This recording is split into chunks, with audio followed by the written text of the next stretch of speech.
Hey everyone, thank you for tuning in.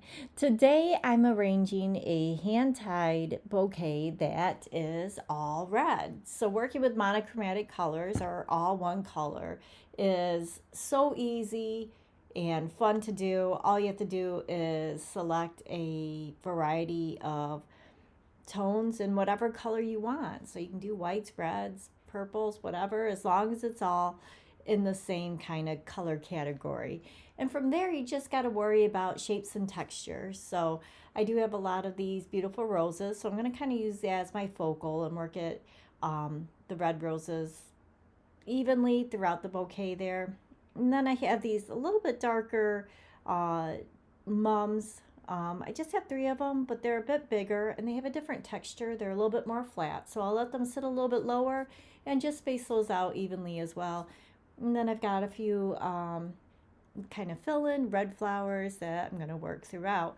I also have some of these, they almost look like feathers, but it's a type of almost like frayed fabric, I guess. I got this one on a large branch and I broke off some pieces and it's kind of elongated the stems on them. And this is going to be the collar around the bouquet. And I do love when I make the tighter round bouquets like that, having either some greenery or ribbons or just something that's got some movement to it that I can work throughout or around the bouquet. Just because working with artificial flowers, you kind of lose that subtle movement, subtle, like almost like fluffiness to it. And by doing just something loose that has a little flow to it, kind of softens it up and makes it look a little bit more realistic.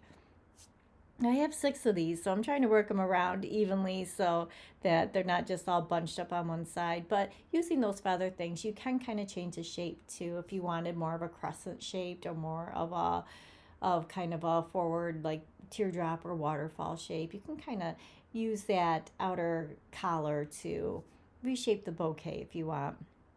But again, back to working with monochromatic colors. It's so easy to do and so fast. You see how fast this goes together. Just you don't really have to worry about what colors go where, just the shape and the texture. But this turned out to be actually kind of pretty with a little bit of the burgundy in there. And wow, even it actually might be cool for like a Halloween themed wedding too. But once I have that all together, always fluffing. I'm going to fluff everything out there, but I'm going to tie it off with a chenille stem or pipe cleaner, however you want to call it. This has a smaller handle to it just because it was fewer flowers. So I'd probably just kind of trim off the bottom there and wrap everything with a wax floral tape. And there is a link in the descriptions for commonly used floral items such as wax floral tape, wire, and wire cutters too in there. But there we go. We have a monochromatic bridal bouquet, and this time I'm using all reds. Thank you so much for watching.